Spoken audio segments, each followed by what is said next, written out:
Japan को दिखाते हुए ये मूवी स्टार्ट होती है, जहाँ पर हमें एक आदमी दिखाया जाता है जो कि क्रिमिनल था और वो पुलिस से बचते हुए भाग रहा था। अचानक उस क्रिमिनल को हार्ट अटैक हो जाता है, जिसकी वजह से वो मर जाता है। इसके बाद हमें बड़े क्रिमिनल्स दिखाए जाते हैं जिन्हें कानून ने कोई भी सजा नहीं दी थी। इसके अलावा और भी ऐसे लोग थे जो जेल में थे, वो सब के सब हार्ट अटैक की वजह से मारे जाते हैं। अब ये डेथ होना कोई नेचुरल नहीं था, बल्कि ये सब कुछ एक लड़का कर रहा था जिसका नाम होता है लाइट। असल में लाइट को एक एंशिएंट बुक मिली थी और वो कोई आम बुक नहीं थी, बल्कि वो एक डेथ नोट थी और जिसका नाम भी उस बुक में लिखा जाएगा वो मर जाएगा और मरने वाला उसी मेथड से मरेगा जो तरीका बुक में लिखा जाएगा। इसके अलावा ये बुक लोगों पर अपना कंट्रोल भी कर सकती है। अब क्योंकि लाइट को ये बुक मिली थी तो वो क्रिमिनल्स का नाम इस बुक में राइट करता जा रहा था ताकि बुराई को खत्म किया जा सके। सडन इतनी सारी डेथ्स होने की वजह से पूरी दुनिया में दहशत फैल जाती है और क्रिमिनल्स की दिलों में तो जैसे डर बैठ गया था। इस बात को लेकर गवर्नमेंट काफी हैरान थी। कुछ लोग इसे बुरे लोगों के लिए पनिशमेंट समझ रहे थे गॉड की तरफ से, जबकि कुछ लोग इसे कोइंसिडेंस ही समझ रहे थे, यानी ये सब कुछ इत्तेफाकन हो रहा है। यहाँ पर हम ये भी जान पाते हैं कि लाइट ने बुरे लोगों को मारने के बाद अपना एक नाम भी चूज कर लिया था। उसने अपना नाम चूज किया था कीरा। कुछ लोग तो कीरा को ही अपना हीरो समझ रहे थे और ये न्यूज पूरी दुनिया में काफी वायरल हो चुकी थी।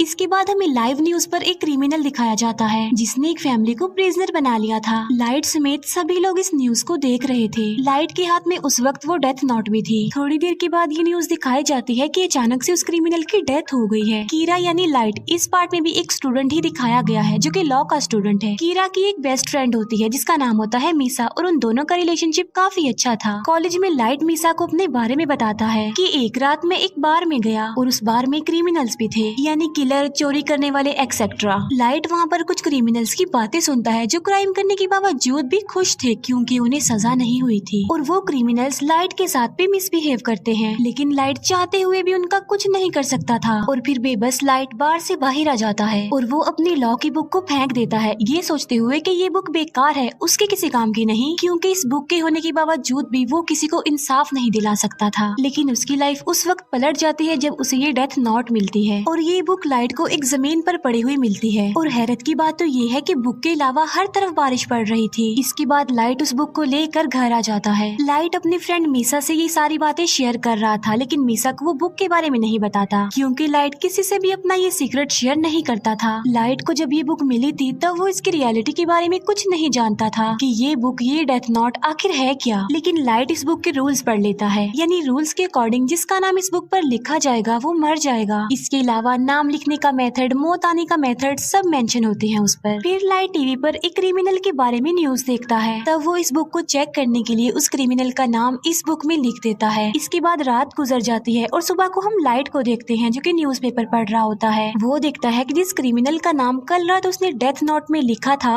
वो मर चुका है। ये देखकर लाइट काफी शॉक्ड रह जाता है। इसके बाद भी लाइट को इस बुक पर बिलीफ नहीं आ रहा था, इसीलिए वो इस बुक को दोबारा चेक करना चाहता था और बुक को चेक करने के लिए लाइट उसी क्रिमिनल के पास जाता है जिसने बार में लाइट के साथ मिसबिहेव किया था और अब लाइट डेथ नोट में उसका भी नाम लिख देता है और साथ साथ वो उसकी मौत का तरीका भी लिख देता है। लाइट ने उसके लिए मौत का तरीका लिखा था हार्ट अटैक और देखते ही देखते थोड़ी देर में हार्ट अटैक की वजह से उसकी मौत हो जाती है और लाइट की आंखों के सामने ही वो क्रिमिनल अपना दम तोड़ देता है। ये देखकर लाइट और ज्यादा हैरान हो जाता है। अब क्योंकि लाइट ने सब कुछ अपनी आंखों से देख लिया था, इसीलिए उसे इस बुक पर यकीन आ गया था कि ये बुक और इसके रूल्स बिल्कुल सही काम करते हैं। लाइट जब वापस आ रहा होता है तब वो फर्स्ट टाइम इस बुक के गार्डियन से मिलता है और इस बुक का गार्डियन था एंजल ऑफ डेथ, यानी मौत का फरिश्ता। अब क्योंकि एंजल ऑफ डेथ देखने में काफी डरावना था, इसी वजह से लाइट उससे डर जाता है। लेकिन लाइट को बाद में ये बात पता चल जाती है कि जिसके पास ये बुक होगी एंजल ऑफ डेथ सिर्फ उसी को ही नजर आएगा। एंजल ऑफ डेथ लाइट को सारी बात डिटेल में समझाता है। फिर हम जापान के कुछ पुलिस ऑफिसर्स को देखते हैं जो इन अचानक हुई डेथ्स पर बात कर रहे थे। पुलिस भी ये बात नोटिस करती है कि मरने वाले सिर्फ क्रिमिनल्स हैं। इसके अलावा पुलिस के जहन में और बहुत सारी बातें आ रही थी कि आखिर ये कीरा चाहता क्या है, क्या सच में एग्जिस्ट करता भी है या नहीं। और कीरा कोई हीरो नहीं है बल्कि वो एक क्रिमिनल है, क्योंकि जो कुछ भी हो रहा था वो भी तो एक क्राइम ही था ना। इसके बाद हमें लाइट के फादर दिखाए जाते हैं जो कि एक डिटेक्टिव थे और वो ही इस केस को हैंडल कर रहे थे और उनका मिशन था कीरा तक पहुंचना, क्योंकि कीरा किसी के भी कंट्रोल में नहीं था और सबको बेमौत ही मारता जा रहा था और ऐसा करते करते तो वो सबको ही मार डालेगा। लाइट के फादर अपने सीनियर्स को कहते हैं कि ये केस काफी कॉम्प्लिकेटेड है, इसीलिए इस केस को स्टडी करने के लिए एक इंटेलिजेंट डिटेक्टिव हमारी हेल्प करेगा और इस डिटेक्टिव का नाम है एल, जो कि लाइव इस केस को हैंडल नहीं करेगा बल्कि सिर्फ इंटरनेट के थ्रू ही उन लोगों की आपस में बात होगी। एल का असली नाम ना तो कोई जानता था और ना ही किसी ने उसकी शक्ल देखी हुई थी। यहाँ पहले ही एल ने कीरा के बारे में काफी इन्वेस्टिगेशन की हुई थी, जिसमें एल को काफी सक्सेस भी हुई। पहले तो कीरा पर कोई भी बिलीव नहीं करता था, लेकिन फिर एल ने सबको दिखाया कि जितनी भी डेथ्स हो रही हैं वो नेचुरल नहीं है, क्योंकि हर साल की निस्बत इस साल काफी ज्यादा लोगों की डेथ्स हुई थी और मोस्टली लोग हार्ट अटैक की वजह से ही मारे गए। और हैरत की बात तो ये है कि जो लोग हार्ट अटैक की वजह से मारे गए वो मेडिकली बिल्कुल नॉर्मल थे। लाइट को अपने पास इस बुक को रखे काफी टाइम हो गया था और लाइट इस बुक की वजह से काफी इंटेलिजेंट भी हो गया था। फिर हम देखते हैं एंजल ऑफ डेथ और लाइट को, जो कि एक दूसरे के काफी क्लोज थे, हर वक्त साथ रहते थे। क्रिमिनल्स को मारकर लाइट का कहना था कि वो फ्यूचर बदल देगा, यानी फिर दुनिया में कोई क्राइम नहीं होगा अगर क्रिमिनल्स मर जाएंगे तो। फिर तभी हम न्यूज पर देखते हैं कि एल सबके सामने आ जाता है, जहाँ पर वो कीरा को डिस्कस कर रहा होता है कि कीरा कोई हीरो नहीं है बल्कि वो एक किलर है और हम जल्द से जल्द कीरा को पकड़ लेंगे। ये बातें सुनकर लाइट को काफी बुरा फील होता है और इसीलिए वो एल को अपने रास्ते से हटाने के लिए और सबको ये बताने के लिए कि कीरा से टक्कर कोई अच्छी बात नहीं है, तो वो उस डेथ नोट में एल का नाम लिख देता है। और ऐसा होते ही टीवी वाले एल को अटैक हो जाता है और वो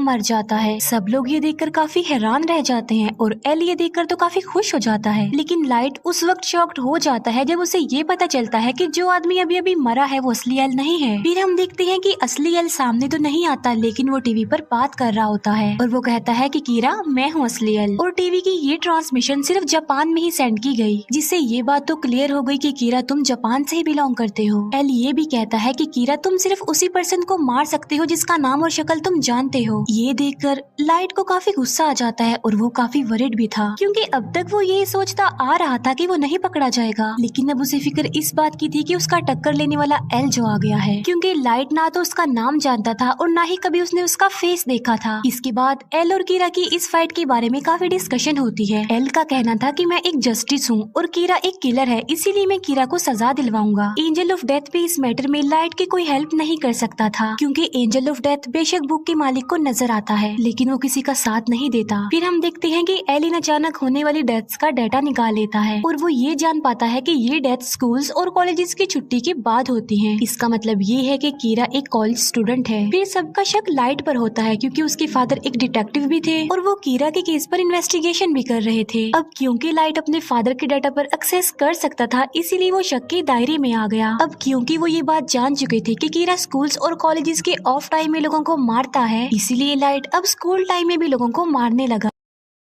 अब यहाँ पर एल का डाउट और ज्यादा बढ़ जाता है कि वो एक स्टूडेंट ही है, इसीलिए कीरा ने हमारा ध्यान बटाने के लिए अब स्कूल्स टाइम में भी किलिंग्स करना शुरू कर दी हैं। एल को ये बात भी पता चल जाती है कि कीरा की एक्सेस डेटाबेस तक भी है, इसीलिए एल लाइट के फादर को बताता है कि कीरा डेटाबेस पर भी एक्सेस कर सकता है। तो या तो कीरा कोई पुलिस ऑफिसर है या फिर कोई अपना ही है। कुछ दिन बाद लाइट को रियलाइज होता है कि पुलिस उस पर नजर रख रही है। एल ने उसके पीछे कुछ डिटेक्टिव्स को लगाया हुआ है। लाइट एल को अपने रास्ते से हटाना चाहता था। एंजल ऑफ डेथ लाइट को बताता है कि मुझे सब पता होता है कि इंसान का नाम क्या है और इंसान की जिंदगी के कितने साल बाकी रह गए हैं। तब लाइट एंजल ऑफ डेथ को कहता है कि तुम मुझे एल का असली नाम बता दो, जिसके बदले में एंजल ऑफ डेथ लाइट की आधी जिंदगी ही मांग लेता है और इसके लिए लाइट साफ इनकार कर देता है। जो एजेंट लाइट के पीछे लगा हुआ था उससे जान छुड़ाने के लिए लाइट को एक आइडिया आता है। लाइट और मिसा एक बस में जाते हैं, जहाँ पर वो एजेंट भी लाइट के पीछे उस बस में चला जाता है। फिर लाइट उस एजेंट से पूछता है कि आखिर तुम मेरा पीछा क्यों कर रहे हो, जिस पर वो एजेंट कोई जवाब नहीं देता। तभी उस बस में एक क्रिमिनल आ जाता है जो बस के ड्राइवर पर गन पॉइंट कर देता है। लाइट ने वहाँ पर एक पेपर पर एक नोट लिखा था कि वो तुम्हें पकड़ लेगा तो तुम उससे गन छीन लेना, लेकिन सडन वो पेपर लाइट के हाथ से नीचे गिर जाता है और क्रिमिनल ये देखकर उस पेपर को अपने हाथ में ले लेता है और फिर उस क्रिमिनल की नजर एंजल ऑफ डेथ पर पड़ती है। क्रिमिनल एंजल ऑफ डेथ को काफी शूट करता है, लेकिन वो तो खुद मौत का फरिश्ता था,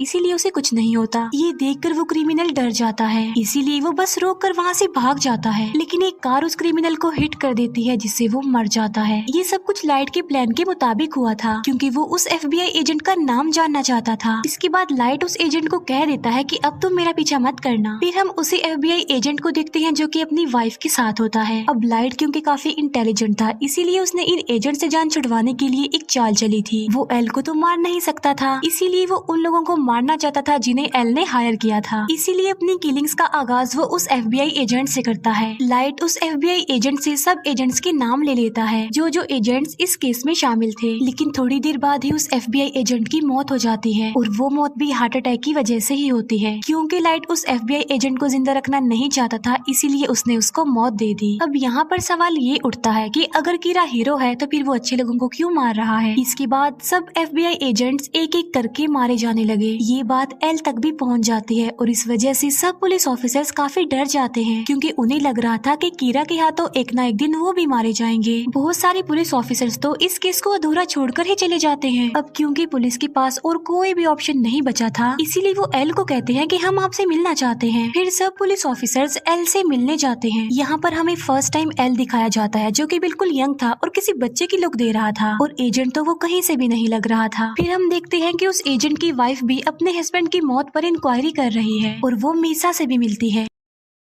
मीसा उस एजेंट की वाइफ को लाइट से मिलवाती है और उस एजेंट की वाइफ लाइट को पहली बार देखते ही जान लेती है और वो लाइट को कहती है कि तुम मेरा कुछ नहीं बिगाड़ सकते क्योंकि तुम मेरा असली नाम जो नहीं जानते। ये कहकर उस एजेंट की वाइफ वहाँ से चली जाती है। इस बात की वजह से मीसा काफी हैरान रह जाती है और लाइट भी काफी डर जाता है क्योंकि आहिस्ता आहिस्ता उसका ये राज खुलता जा रहा था। फिर हम देखते हैं एल को जो कि लाइट के रूम में कैमरास फिट करवा देता है। जब लाइट को ये बात पता चलती है कि उस पर नजर रखी जा रही है तो वो कोई भी ऐसी हरकत नहीं करता जिससे उस पर शक आए और वो बिल्कुल ऐसे ही रिएक्ट करता है जैसे वो कुछ भी नहीं जानता और सब कुछ नॉर्मल है। फिर एक दिन न्यूज पर एक क्रिमिनल के बारे में बताया जा रहा था। दूसरी तरफ सब लोग लाइट पर नजर रखे हुए थे कि अब वो कुछ करेगा, लेकिन वो क्रिमिनल मारा जाता है और लाइट ने तो टीवी पर भी नहीं देखा था। इस बात की वजह से एल के अलावा बाकी सारे लोगों का शक लाइट पर से हट जाता है। लेकिन हम देखते हैं कि लाइट सबकी नजर से छुप कर ये काम करता जा रहा था। इसका मतलब ये है कि वो लोगों को मारने से अभी भी बाज नहीं आया। इसके बाद लाइट के रूम से सारे कैमरास हटा दिए जाते हैं। यहाँ पर तो एकदम ऐसा लग रहा था कि जैसे सब कुछ नॉर्मल हो गया है, लेकिन जो एजेंट होती है वो अभी तक अपने हस्बैंड की डेथ की इंक्वायरी कर रही थी। वो एल को कॉल करके कहती है कि मैं अपनी जान को खतरे में डाल रही हूँ, लेकिन मैं ये साबित कर दूंगी कि लाइट ही कीरा है। इसीलिए वो एक जगह पर लाइट को बुलाती है जहाँ उसने मीसा को गन पॉइंट पर किया हुआ था और वो लाइट से ये बात मनवाना चाह रही थी कि वो ही कीरा है, लेकिन लाइट इस बात को मानने से इनकार कर देता है और मौके का फायदा उठाकर मीसा वहाँ से भाग जाती है। फिर उस एजेंट की वाइफ लाइट को शूट करने लगती है, लेकिन गलती से वो गोली मीसा को लग जाती है और मीसा वहीं पर ही मर जाती है। बाद में उस एजेंट की वाइफ खुद को भी मार लेती है। जो कुछ भी वहाँ पर हो रहा था वो सब कुछ रिकॉर्ड हो रहा था। इसके बाद पुलिस भी वहाँ पर आ जाती है। फिर हम देखते हैं लाइट और एंजल ऑफ डेथ आपस में बातें कर रहे हैं, जहाँ पर लाइट एंजल ऑफ डेथ को बता रहा होता है कि अभी अभी यहाँ पर जो कुछ भी हुआ वो मेरे प्लान में शामिल था। वो कहता है कि अब क्योंकि बुक का मालिक किसी भी चीज को अपने कंट्रोल में कर सकता है, इसीलिए जो कुछ भी वहाँ पर हुआ वो सब कुछ पहले ही लाइट ने उस बुक में लिख दिया था। इवन लाइट ने अपनी बेस्ट फ्रेंड को भी मरवा दिया। इसका मतलब ये है कि लाइट सच में एक शैतान ही है जिसने शैतान जैसा काम किया। फिर लाइट अपने फादर को कहता है कि मैं कीरा को पकड़ने के लिए आपका और आपके बाकी ऑफिसर्स का साथ दूंगा। लाइट ऐसा इसलिए करना चाह रहा था ताकि किसी का शक उस पर ना आ जाए और उसका राज हमेशा के लिए राज ही रहेगा और वो अपना काम भी करता जाएगा। लास्ट में वो एल से फेस टू फेस मिलता है और ये मूवी यहीं पर एंड हो जाती है। Thank you for watching.